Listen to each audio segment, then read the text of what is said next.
Je ne vais pas te dire quelle chanson c'est. Tu sais, ça devient vraiment très émouvant. C'est vraiment émouvant parce que je dis au revoir. Je n'ai jamais pensé que je ferais ça. Il chantait l'amour et le chagrin avec une sincérité de velours, mais il a passé des décennies à cacher les siens. Il éblouissait en sequin sous les lumières de Vegas, mais il rentrait chez lui chaque soir juste pour dormir dans le silence. Question amusante, quel futur acteur célèbre a chanté en choriste sur un jingle publicitaire télévision de Barry Manilow, bien avant leur célébrité? Répondez en commentaire, la réponse sera révélée plus tard dans la vidéo. Restez avec nous pour découvrir comment Barry a transformé un morceau de rock abandonné en Mandy, et comment une relation secrète de 40 ans est restée cachée au grand jour. Mais pour vraiment comprendre toute la dimension de ce grand chanteur, il faut commencer par le début, là où quelques rebondissements inattendus ont discrètement tout changé. Le nom qui a tout changé. Brooklyn, années 40. Les radios diffusaient du big band et les rues vibraient aux cris des joueurs de stickball. Mais dans un petit appartement de Williamsburg, un garçon nommé Barry Pincus, né le 17 juin 1943, traversait silencieusement un foyer brisé et un monde de bruit qu'il ne savait pas encore apprivoiser. Quand Barry avait seulement 2 ans, son père irlandais catholique est parti. Sous la pression de la famille maternelle juive de Barry, ils ont effacé le nom de son père et le garçon est devenu Barry Manilow, prenant le nom de jeune fille de sa mère Edna. Cette perte a été profonde, bien que rarement mentionnée. Ce qui a comblé ce vide émotionnel, c'était un grand-père excentrique et débordant d'amour, nommé Joe. Chaque week-end, grand-père Joe emmenait Barry dans une vieille cabine d'enregistrement de voix à Times Square, y mettait une pièce de 25 cents et suppliait le garçon timide de chanter. Un enregistrement qui a survécu capte même Barry en train de refuser, criant « Non !» Mais Joe n'a jamais abandonné. Plus tard, une autre figure paternelle est apparue. Willie Murphy, un routier irlandais coriace passionné de jazz et de comédie musicale de Broadway. Il ramenait chez lui des disques de Sinatra, Duke Ellington, Count Basie, ce que Barry nommerait plus tard sa pile d'or. Cette musique a ouvert quelque chose en lui. Willie et Edna ont même mis de l'argent en commun pour acheter à Barry son premier piano à 13 ans, Chansons. L'école était difficile pour Barry. Maladroit et harcelé, il se sentait souvent invisible. Mais tout a changé au lycée Eastern District, quand il a rejoint l'orchestre. Pour la première fois, il n'était plus seulement discret. Il avait sa place et un but. La musique sont devenue plus qu'une passion pour lui. C'était son identité, sa seconde famille. Pourtant, le talent seul ne suffisait pas à s'échapper d'un quartier où les rêves ne dépassaient tant pas souvent le seuil de la porte. Ce qui est arrivé ensuite n'était pas prévisible, mais c'était le début de quelque chose d'extraordinaire. L'ascension des jingles en tête des classements. La carrière de Barry a débuté modestement en composant des jingles, loin des paillettes. À la fin des années 60, Barry travaillait dur à New York, composant des musiques publicitaires mémorables pour Band-Aid et State Farm, gagnant quelques centaines de dollars pour ses mélodies iconiques de l'histoire américaine. L'un de ces jingles mettait même en vedette un choriste alors inconnu, un jeune John Travolta, la réponse à la question du quiz au début de la vidéo. Mais Barry n'apprenait pas seulement à vendre de la soupe et des assurances. Il maîtrisait l'art d'écrire des chansons sous pression. Ce style serré et émotionnel deviendrait plus tard sa signature. Malgré tout, sa première opportunité majeure ne vint pas d'une maison de disques, mais d'un bain public gay. En 1971, Barry a décroché un poste de pianiste au Continental Bats, où il a rencontré une étoile montante nommée Bette Midler. Pendant que les clients, en serviettes, sirotaient coin des cocktails, Barry accompagnait les performances extravagantes de Bette et perfectionnait ses talents sur scène. Ce partenariat, né dans la vapeur et les paillettes, l'a propulsé sous les projecteurs. Puis est venu Mandy. Clive Davis a donné à Barry un morceau rock au rythme rapide appelé Brandy et Barry ne l'aimait pas jusqu'à ce qu'il le ralentisse, change le nom et s'investisse pleinement au piano. C'est devenu son premier numéro 1 en 1974, mais la célébrité est arrivée vite et brutalement. À la fin des années 70, Barry était une sensation et admettait lui-même être un sale gosse. Sur la plage de sa maison de location à Malibu, lors d'un moment de solitude, il réalisa soudainement que toutes les personnes autour de lui étaient payées par lui. « Où sont passés les autres ?» pensa-t-il. Cette prise de conscience a entraîné des appels, des excuses et une promesse de rester humble. Malgré sa domination des classements, ses Grammy Awards et des décennies à poursuivre son rêve de Broadway, il est resté humble, présentant finalement Harmony en 2023. Néanmoins, derrière toutes les récompenses et l'adoration se cachait un homme qui ne vivait en rien comme le personnage étincelant sur scène, et la vérité de cette double vie est tout aussi surprenante. Plongeons dans ses réflexions sur son mode de vie. Le casanier en paillettes. Barry Manilow illuminait les scènes de Vegas avec ses vestes scintillantes et son style théâtral, mais dès la dernière note, il montait dans un jet pour rentrer directement chez lui. Durant sa résidence à Las Vegas, Barry Manilow a refusé d'y vivre à plein temps. Son contrat incluait une clause lui permettant de prendre un vol de 40 minutes pour rentrer à Palm Springs après chaque spectacle. Il n'y a pas de calme à Vegas, selon Barry Manilow, pour qui le calme est essentiel. Chez lui, il abandonnait les paillettes pour un survêtement, préférant des soirées cinéma et des matinées au piano au chaos du strip. Son sanctuaire à Palm Springs, entouré du silence du désert et de ses chiens, a été conçu pour le confort et l'inspiration créative. C'est là qu'il se retire pour arranger de la musique, se ressourcer et vivre à un rythme très différent. Un rebelle propre dans une industrie sale, les habitudes strictes de Barry sont carrément rebelles dans le monde du rock. Même dans les années 70, imprégné de drogue, il s'est tenu à l'écart du chaos. Pourquoi ? Je viens d'une famille d'alcooliques, a-t-il dit un jour. Soit tu vas vers ça, soit tu t'en éloignes. Moi j'ai choisi l'autre chemin. Tandis que d'autres artistes faisaient la fête en coulisses, Barry préférait siroter un thé au miel. Pas de fêtes extravagantes ni de scandales dans les tabloïds, seulement du temps en studio, des répétitions rigoureuses et parfois un bagel. Ça ne semble peut-être pas très rock'n'roll, mais c'est exactement pour ça que sa voix et sa carrière durent depuis plus de 6 décennies. Le prodige sans échauffement. Même à 80 ans, Barry chante encore chaque chanson dans sa tonalité d'origine, et le secret, c'est qu'il ne s'échauffe jamais. Pas de gamme, pas d'exercices vocaux, juste la confiance en sa propre connexion avec les paroles. « Je suis un chanteur-acteur, dit-il, pas un chanteur formé. » Au lieu de rechercher la perfection, Barry mise sur l'émotion. Il traite chaque performance comme une scène de théâtre, transmettant le sens plutôt que de courir après la note. C'est une philosophie peu conventionnelle qui a gardé sa voix brute, authentique et accessible. Sa politique, la gentillesse. Dans un monde qui devient chaque jour plus bruyant, le message de Barry Manilow est étonnamment simple. Soyez gentils. Il évite complètement la politique dans ses spectacles, disant au public « ça que s'en sent.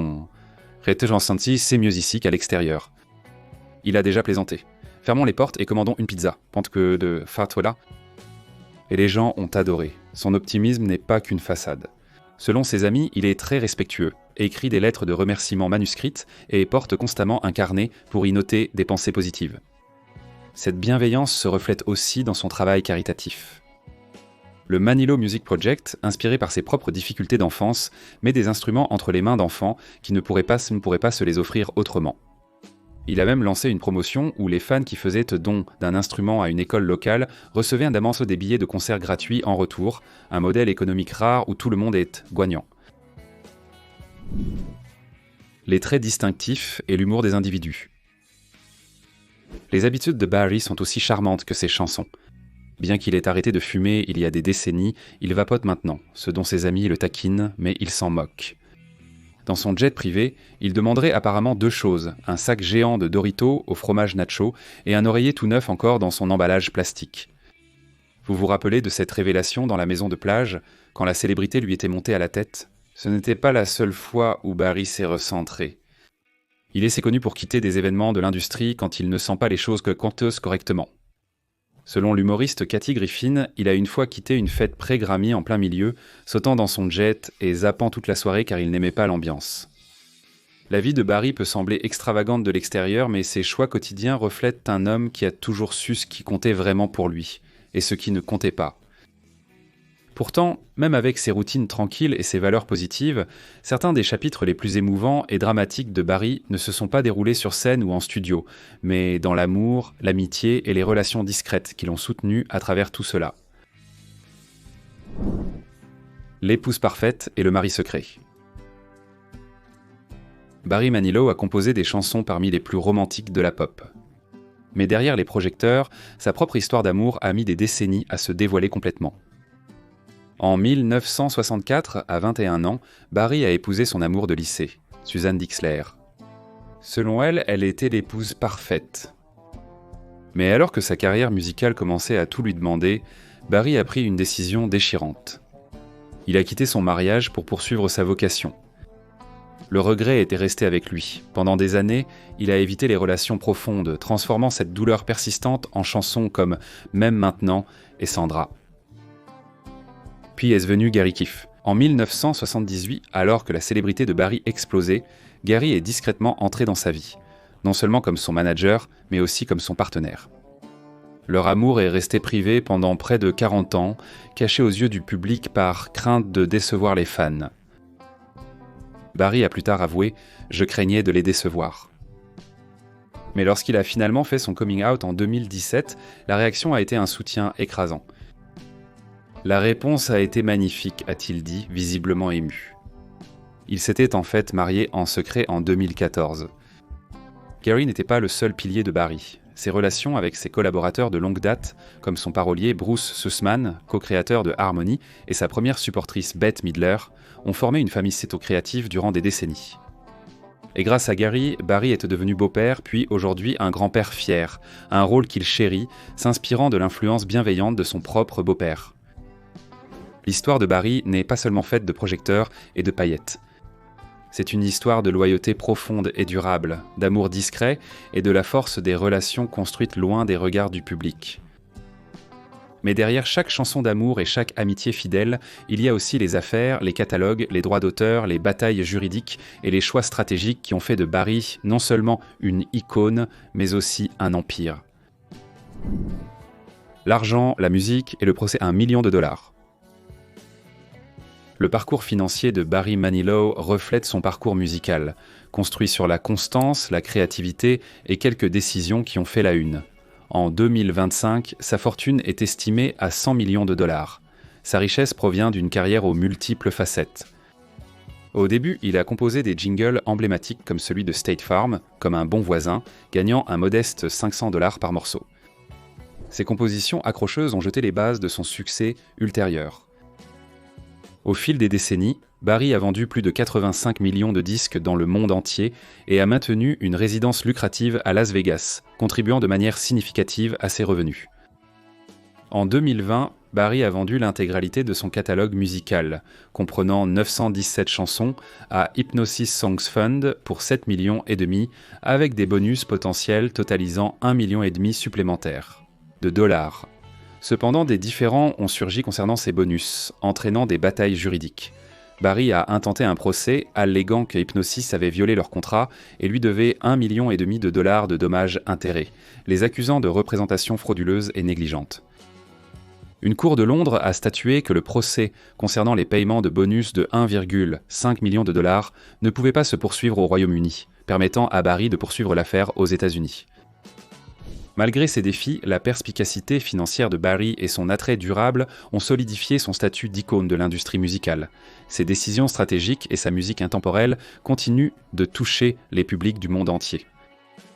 Néanmoins, au-delà des chiffres et des litiges juridiques, les biens immobiliers de Barry révèlent une autre facette de sa vie. Des espaces qui reflètent sa personnalité et lui offrent un refuge loin des projecteurs. Les vues, les villas et la voix en quête de tranquillité. L'histoire immobilière de Barry Manilow ne concerne pas seulement le luxe, c'est aussi une question d'évasion, de solitude et de sanctuaire personnel. Sa résidence principale est un vaste domaine de 8 chambres à Palm Springs, perché en hauteur dans les collines avec une vue panoramique sur la vallée de Coachella. Et ce n'est pas seulement magnifique. Après chaque spectacle à Las Vegas, Barry prend son jet privé pour rentrer dormir chez lui, car c'est sacré pour lui. La paix et la tranquillité de cette maison offrent exactement l'opposé des projecteurs de la scène. C'est précisément ce qu'il a toujours recherché dans sa vie. L'une de ses anciennes maisons les plus célèbres était une retraite en bord de mer à Malibu. Avec ses murs de verre du sol au plafond, un aquarium autonome et une cuisine extérieure nichée dans la cour, la maison est devenue localement connue sous le nom de Chez Barry, même après qu'il l'a vendue en 2006. Il a dit un jour que c'était son sanctuaire, un endroit où il pouvait respirer. En 2021, la propriété est réapparue sur le marché sous un nouveau propriétaire, la chanteuse Pink, à près de 15 millions de dollars, mais son esprit d'origine est resté imprégné de l'héritage de Barry. Il y a aussi la Kaufman Desert House, un joyau architectural à Palm Springs conçu par Richard Nutra. Bien que Barry n'en soit plus le propriétaire, le fait qu'il l'ait autrefois appelé sa maison en dit long. Cette propriété du milieu du siècle, choisie avec soin par un homme appréciant le silence et le style, était bien plus qu'une simple demeure. Ces maisons ne sont pas simplement des investissements immobiliers. Elles sont le reflet d'un homme qui, sous le glamour, vit pour le confort, le calme et la retraite créative. Néanmoins, lorsque Barry quitte enfin ses havres de paix et prend la route, ses choix en matière de transport révèlent une toute autre facette. Un mélange égal de luxe, de routine et de bizarrerie inattendue. L'homme qui a préféré la paix au faste. La relation de Barry Manilow avec les véhicules révèle davantage sa personnalité que toute publicité tape à l'œil pour une voiture. Commençons par les voitures. Barry Manilow a été aperçu au volant d'un Range Rover rouge, un choix élégant mais discret qui correspond bien à son mode de vie réservé en dehors de la scène. On suppose également qu'il a possédé une Stutz Blackhawk au sommet de sa célébrité dans les années 70, un véhicule réputé pour son luxe et son côté spectaculaire qui à l'époque correspondait à l'homme sur scène. Aujourd'hui, Barry Manilow privilégie davantage le confort que l'apparence. Les motos ne correspondent pas au style de Barry Manilow. Il n'y a aucune trace qu'il en ait jamais possédé une. Et honnêtement, imaginez le chanteur de ballade à la voix douce, Barry Manilow dévalant Sunset Boulevard sur une Harley ressemble à une scène de sketch comique. Mais les jets privés, c'est vraiment le style de Barry Manilow. Pendant sa résidence à Las Vegas, Barry Manilow avait une clause lui permettant de rentrer chaque soir en jet privé à Palm Springs au lieu de rester à Vegas. Même ses échanges avec les équipages de vol transitent par Gary, son manager. Ce n'est pas l'attitude d'une diva, mais celle d'un homme qui connaît les méthodes efficaces et s'y tient. Pas de yacht, pas d'hélicoptère. Barry n'est pas du genre à se vanter. Il valorise la routine, la familiarité et la tranquillité. Même quand le monde attendait du clinquant, Barry a toujours préféré la simplicité à la grandeur. Pourtant, malgré tout ce confort et ses limites soigneusement établies, Barry n'a pas encore quitté le devant de la scène.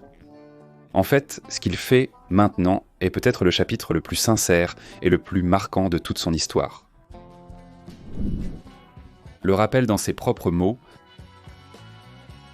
À 81 ans, Barry Manilow a la chance de peu d'icônes, finir selon ses propres termes. En 2025, il achève sa dernière tournée nord-américaine, les derniers concerts, un adieu motivé par un choix personnel et non une baisse de popularité. Il se produit toujours régulièrement lors de sa résidence à vie au Westgate Las Vegas, où il a récemment dépassé le record de spectacle d'Elvis Presley dans cette salle. Hors scène, Barry commence une période plus paisible et introspective de sa vie. Il est son maintenant grand-père grâce à sa belle-fille, Kirsten, et il dit que cette expérience a bouclé la boucle de sa vie, surtout après avoir perdu son propre père si tôt. Et après des décennies de secrets, il vit enfin ouvertement et joyeusement avec son mari, Gary Keefe, prouvant que l'authenticité peut vraiment venir avec l'âge. Et dans un moment particulièrement poétique, Harmony, sa comédie musicale de Broadway sur laquelle il a tant travaillé, a enfin été créée en 2023. C'est l'histoire d'artistes qui essaient de créer de la beauté face au chaos, ce qui, à bien des égards, reflète tout le parcours de Barry. Eh bien, c'est tout pour cette vidéo. Dites-nous en commentaire le moment qui vous a le plus choqué. Et n'oubliez pas d'aimer, de vous abonner et de découvrir nos autres histoires sur les icônes musicales les plus inoubliables.